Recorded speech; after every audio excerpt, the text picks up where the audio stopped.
Conor is fighting or needs a win to prove that he deserves another fight. Like, it's going to be really hard. And he could sell it, and he could still be a top draw. I don't know for how long without winning you could do that. But my point is, Conor really is fighting for a lot. Like, if you look at it in that perspective, that quite possibly it's his last fight, quite possibly his career is on the line. Big fight The stakes novice. are bigger than people think. Big fight novice, but if I'm thinking Conor macroscopically, it feels like he had his peak as a fighter, and then it really kind of leveled off, went downhill from there. Do you think he just wants to reestablish his legacy as a man? Like, even just one fight, I'm going to try to knock this guy out, and you're going to remember what I was, and then I can be out. Yeah. I think to a degree, I don't know if he's thought it through that clearly, but I think to a degree, like, I think he's very sincere when he said he wants to go to the Middle East and box with Manny Pacquiao for whatever reason. But they even have a lawsuit, and Conor's got an $8 million judgment against Manny, and he's trying to collect them. I mean, there's actually a real story there. Oh, wow. But, yeah, to a degree, I think he sees himself as a fighter, not as an actor, not as a club owner. Like, I got all that, but now I remember, now that I have it and I'm still not full, what I am at the end of the day is a fucking fighter. Yeah. You'll see with, like, comedy, Jerry Seinfeld goes and does the biggest sitcom ever, and he's like, no, but I'm a comic, so I don't care about this. I'm walking away at the peak of this thing because I'm a comedian and I'm coming back to this. Can you explain the $8 million thing with Manny Pacquiao? I didn't hear about that. But yeah, so Conor McGregor set up a sports company, I want to call it like McGregor Inc., McGregor Sports Entertainment. So one of the first guys they signed, Conor and his partner Audie, who happens to be a great manager and a lawyer, they signed Manny Pacquiao. So Manny Pacquiao did the deal. They paid him an upfront to get him. Yeah. And Pacquiao went and did a deal with somebody else, burned them, didn't do the match.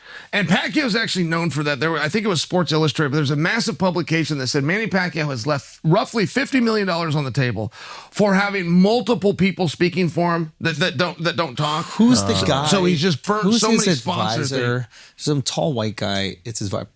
Really? Conch? He's a guy who kind of like operated in boxing circles for Michael Conch. Okay. American guy? American Or guy. you said white guy. Okay, I don't know. Yeah. I don't know. And Manny is a congressman or something over there. Do you know the guy? Was I supposed to say his name? No, Were not you at teeing all. me up there? Yeah, no, I I don't wasn't know who teeing you that- up at all. I just thought that you might know. Michael Conch. Michael Conch. Yeah. K-O-N-C-Z. Yeah, apparently he, like, this sometimes happens, I imagine, with fighters where, like, you need someone who is your liaison to all the people that are trying to get things from you. Yep. And there are certain people who are very good at mingling and gaining people's trust. And then they gain people's trust, and then they became their, like, sole representative in the world. And you don't even really know them. So the question was, how much was he meddling? I think there was, like, contract disputes with Golden Boy at one time. Oh, yeah. You know, so I wonder how much of that is the Michael dude.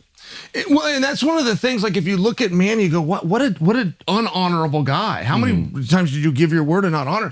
And I'm it's just like, not he might positive not he even knows. know. Yeah, He might not even know. yeah. And I lived a little bit where you get multiple people. Hey, can I manage you? Can I do this? Can I do that? And you want to help. You want to, and so you tell them, yes, if you do that. Here's the thing. Yeah.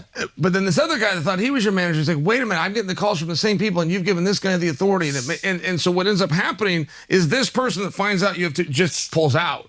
And that was what the article on Pacquiao was talking about, that he had left, roughly $50 million on the table just from sponsors like PepsiCo, for example, that looked at it. We're out. We don't know who to talk to. Yeah. That's going to be a problem. Oh, wow. And so I only suggest that I'm not sure Manny is quite the disappointment for not being a man of his word. I do think there's possibly he's got some distractions and doesn't know. I think possibly. But Conor and Audie, God bless them, said, look, we'll work it out. You owe us money and we will drop. We have a way to pursue you. We will drop it if We fight. Yeah, let's just do the fight. And then he might need a big win in the UFC to propel him to that superstardom again in the fight game to fight one of these boxing guys to make that $100 million. You talk about his superstardom. I don't know the exact stat, but I believe it's that Conor's not won a fight in 5 years. Whenever the Donald Cerrone fight is the one that he's won, or possibly he's only won one fight in 5 years, which is now 6.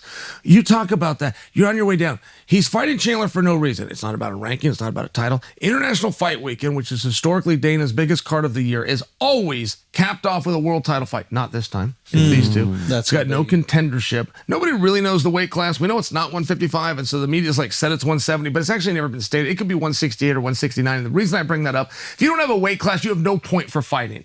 They have no point for fighting. Now, before you think I just put the fight down, they already have the largest box office in the history of our industry, not just the UFC. Wow. $23 million, and it's not sold out. It's going to come in closer to $27 million. The UFC has never broken $20 million. Their highest gate is 17.2. Was their first time at Madison Square Garden, which, by the way, held by Conor McGregor.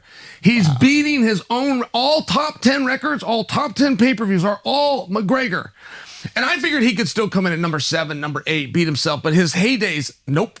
He is at his height right now, at least at the box office. Wow. Ever. What is it? Ever. What's the formula?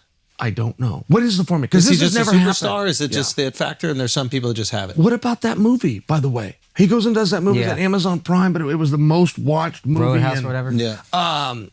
He's a star. Conor McGregor's a star. And that's a weird word. Like, what does that mean? That's what I'm trying to break down. Like, what does that mean? Like, what is the formula? What is the concoction made out of? Mike Hogan, without the formula for Conor, but Mike Hogan's definition. Mike Hogan is the Dana White of Bellator, Got it. by the way. Okay.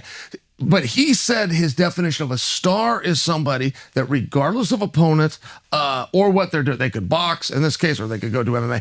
People are going to stop and they're going to watch. And he said there's only been a couple. He put Kimbo Slice in that category. Okay. And he had Kimbo under contract. He said, man, that guy was a massive star.